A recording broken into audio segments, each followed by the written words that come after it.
Right, Dr. Frank. Hi, Chris. Today we're going to talk about bullying. Should we start off then? What's the mind like of a bully? Why do people choose bullying? Well, the bullier and the one who is bullied are more or less the same person, same kind of personality. They both are insecurity, but the one who is bullying is the stronger one who can fight and who looks for demonstrations so he can demonstrate that he's the better guy than the other one. And he picks somebody who is as weak as he is in him. And that is the one who is bullied. And that's to assert some form of control in their life or to feel good? Well, they do actually control the lives of those.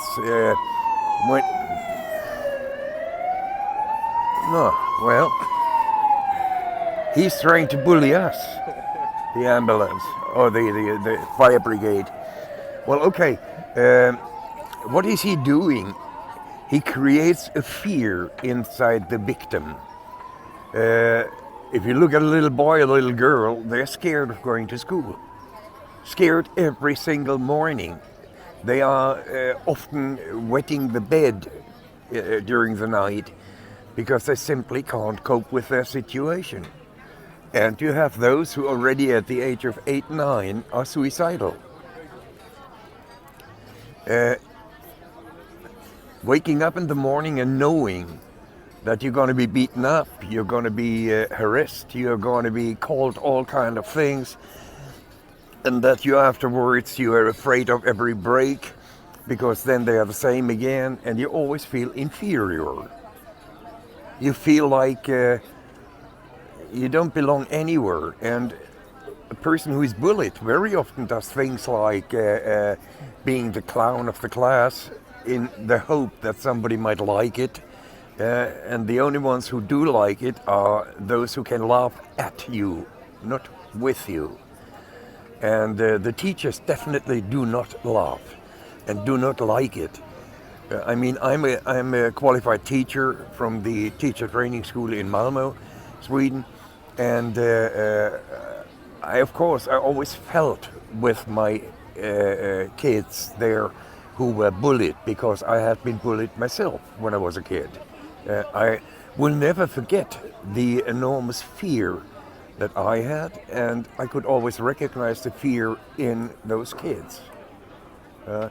And of course, I was trying to help them more, but I knew at the same time from my own experience, when the teacher came and said, don't do that with him, then it got even worse when the teacher didn't look.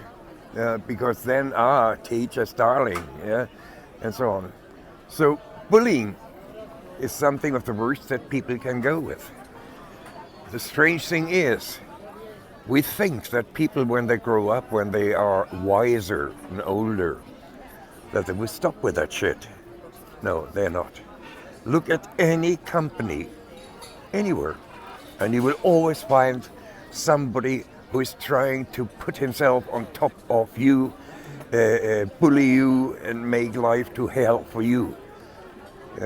It just goes on. That's a bad thing. And the bullied person often is the most lonely person in the world. Has the feeling, nobody loves me, nobody likes me. I don't fit in anywhere. They try to avoid going to parties where people might talk about them and might come with stupid comments again.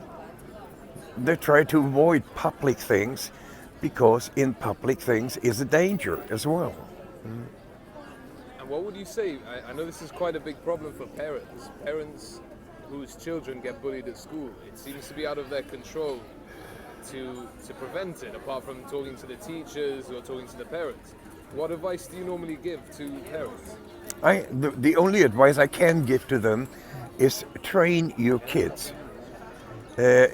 Tell them that they should do some aikido or some judo, jiu-jitsu or whatever. All kind of things that give them self-confidence. It's very important that we get this training, we get somebody who is good at teaching and tells the kid, look here, you can make it. Look, if you do that and that and that. I did Aikido. And when I did my Aikido, then one day the leader of the bloody gang came to me and wanted to do the same again. And I just simply smashed his nose. He broke his nose. And strangely enough, after that everything stopped. Because nobody had expected me to do anything against them. They were just having fun, as they explained. And to me it was not fun. It was a suffering all the time. And to all those kids who come to me, those young people or older people who come to me and tell me about it, I know they suffer. I have a boy who works in one of the delivery shops and so on, and everybody's making fun of him. He's 35 now. Everybody's still making fun of him, calling him homosexual and calling everything a single thing. And is this something that's been happening since his childhood? Yeah, all the time. And he doesn't know how to react to it, what to do with it. So he just simply goes on, and many times he doesn't want to go to work and so on and so on.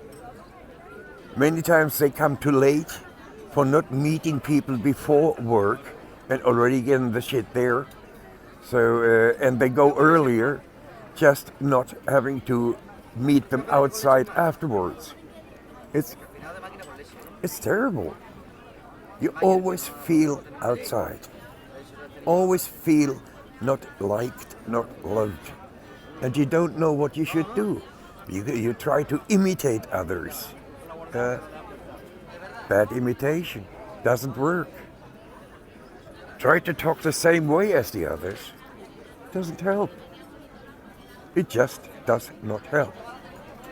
It seems to be that once people have an image of you, it's quite hard to change that image at whatever age.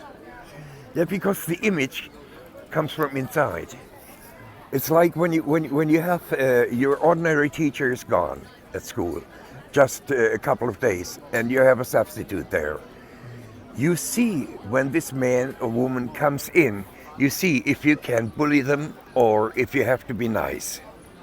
Immediately. They don't have to say a word. They come in and the kids already know exactly if they can play him as a fool. Just from the way he looks. The same goes on every company. A person comes in, a new person comes in, then everybody knows directly, and they try directly almost to make a fool of him or her. What you can do at school is obviously what I've done in Sweden in many schools. I went in there and then I took the group, took the class and said, okay, now we make groups. Tell me the most positive, the most popular kid at school. And they would tell us him, her, and so on. And I said, okay, make groups around this person. And that person, and that person, and that person. And now what I want you to do, just don't talk to him. No matter how much he tries to talk to you, don't answer him. Don't be nasty. You don't need to be nasty. And they started, and after 10-15 minutes, the popular people went up and said, it's hopeless. And we had those who were crying, who just couldn't cope with it. Those tests I did on every single school where I went to help people. But then there's another thing, and that's the teachers. There are those teachers who will be bullied all the time by all the other teachers and by the kids. So I wrote big articles about them. I tried to help them. But when you have a teacher aged 50 who has been going through that all his life, you can't help them anymore. It's just simply trying to find a new job for them. So this is similar to what we spoke about last week when you said life is like a mirror. And the way that you reflect ours is what seems to come back. So point is basically that these people already feel worthless on the inside, and Yeah. other people can pick up on that and abuse it. Yeah, they use it immediately. Because what I never did understand. I'm a friend. Thanks. What I never did understand was why people are so damn nasty.